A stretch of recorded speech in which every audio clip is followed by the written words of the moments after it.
It's astonishing to see the current state of affairs.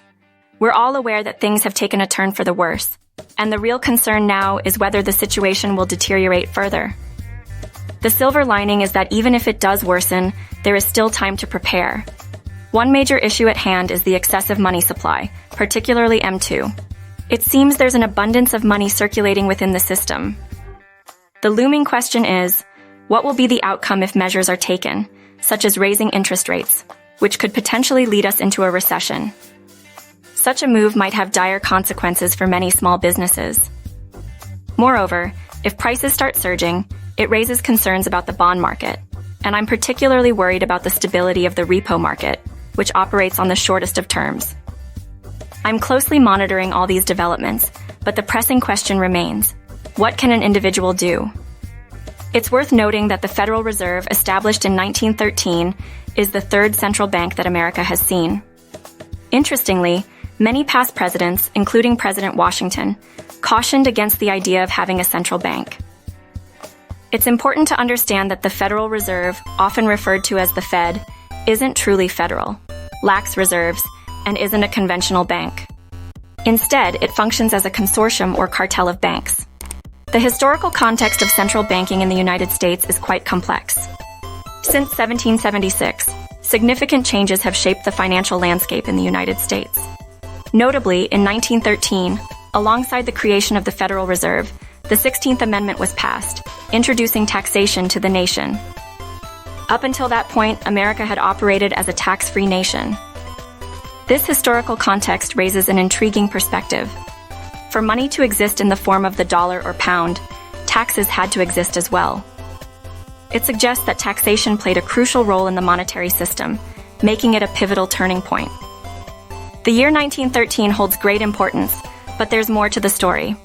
In 1944, as World War II was winding down, a global agreement designated the US dollar as the world's reserve currency, a status it maintains today. This designation came with the promise that the United States would back its currency with gold. However, in 1971, President Nixon made the surprising decision to abandon this promise, allowing unchecked money printing to become a reality.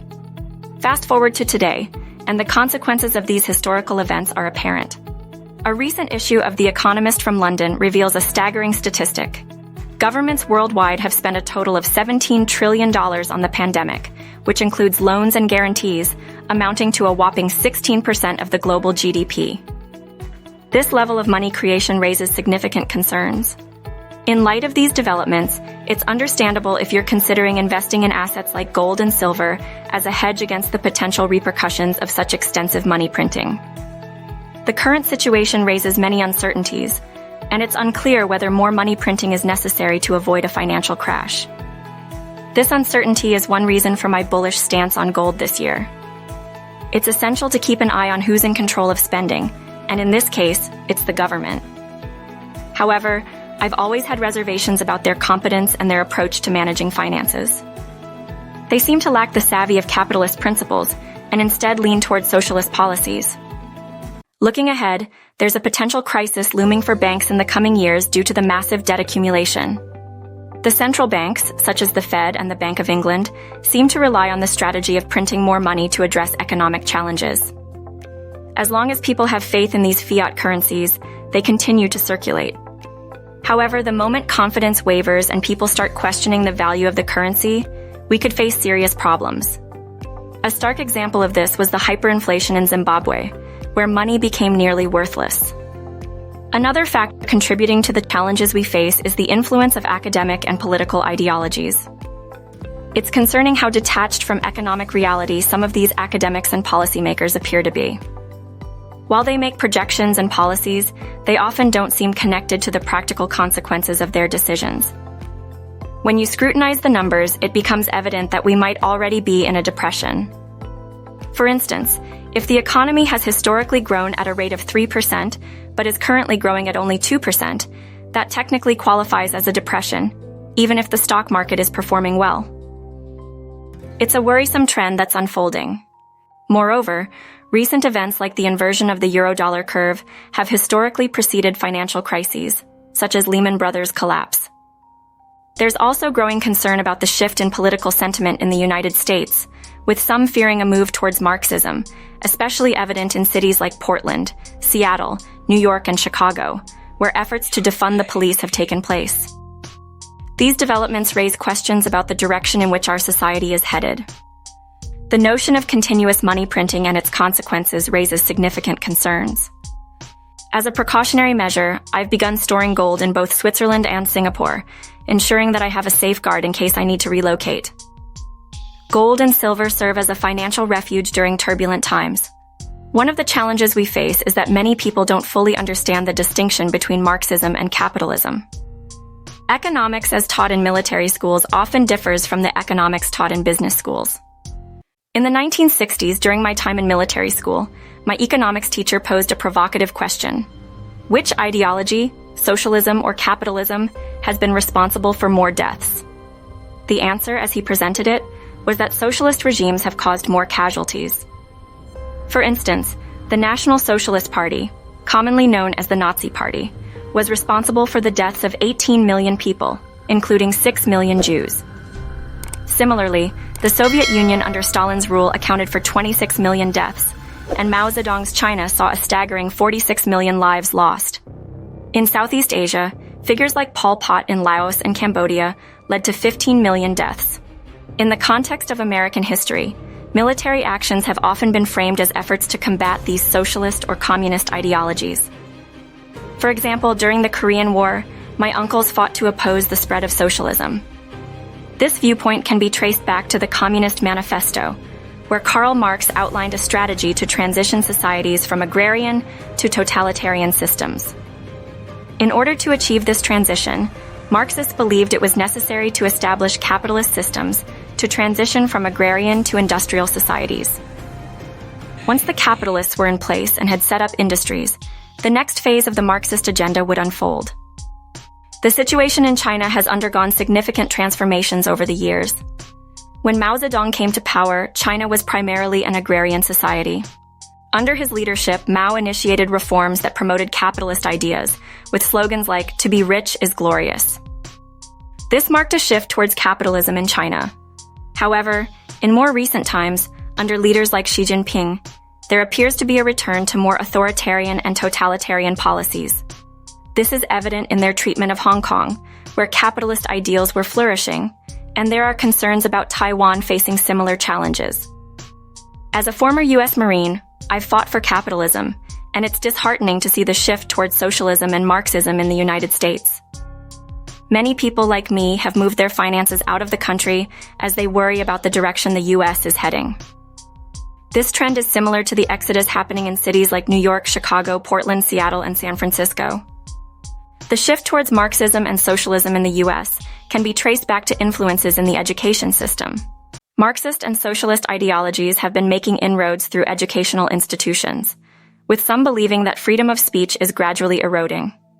This trend became particularly noticeable in September 17, 2019, when the repo market experienced significant fluctuations. Interest rates suddenly spiked from around 2% to 10%, signaling financial instability. The Federal Reserve and the Treasury stepped in to manage the situation, taking over the repo market and manipulating prices.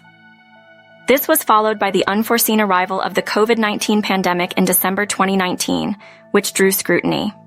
Criticism of these events, including skepticism about vaccines, has often resulted in backlash, with individuals being targeted or silenced. This raises concerns about the erosion of First Amendment rights and the suppression of dissenting voices. To add to these challenges, individuals who question official narratives, such as certain doctors who raised concerns about COVID-19, have faced consequences, including job loss and removal from public discourse. The situation raises questions about the state of free expression and open discourse in the country. I have a question that's been on my mind, especially as someone with a military background. I may not be the sharpest tool in the shed, but I tend to be suspicious and ask tough questions. When I look at certain events, I can't help but wonder about the possibility of biological warfare. It's a concern of mine. It's not that I don't trust my country, it's just that I have reservations. One thing that raises suspicion is the incredible power that something like COVID-19 has to disrupt economies. It's clear that the virus does cause harm, but it disproportionately affects specific groups of people, not everyone uniformly. These are the kinds of questions that people with a skeptical mindset tend to ask. As someone who doesn't neatly fit into the Republican or Democrat box, I do consider myself a capitalist. I received my education in economics from military school, not a traditional business school. Interestingly, I found that I tend to make more money when jobs move away. This might sound counterintuitive, but it's because my manufacturing operations are not based in countries like China, Taiwan, or Korea. Even before the COVID-19 pandemic, there was a shift towards bringing manufacturing back to the United States. What's critical for me is the well-being of workers and preserving job opportunities. This perspective may not align with the more liberal viewpoint, but it's a concern of mine. I believe it's essential to protect workers and jobs.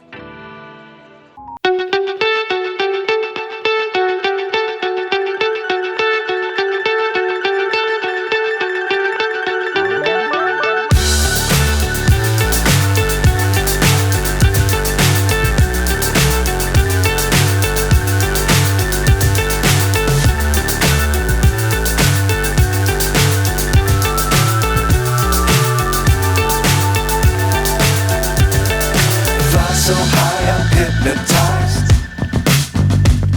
What's up is down, what's left is right. Chasing stars and holding you. I can't see the end, but we'll see it through.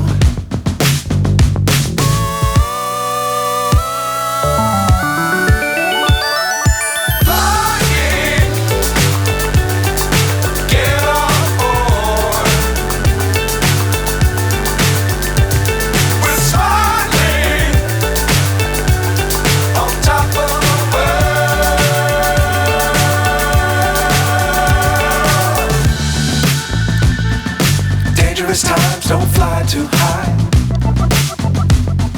Be sure to keep the ground in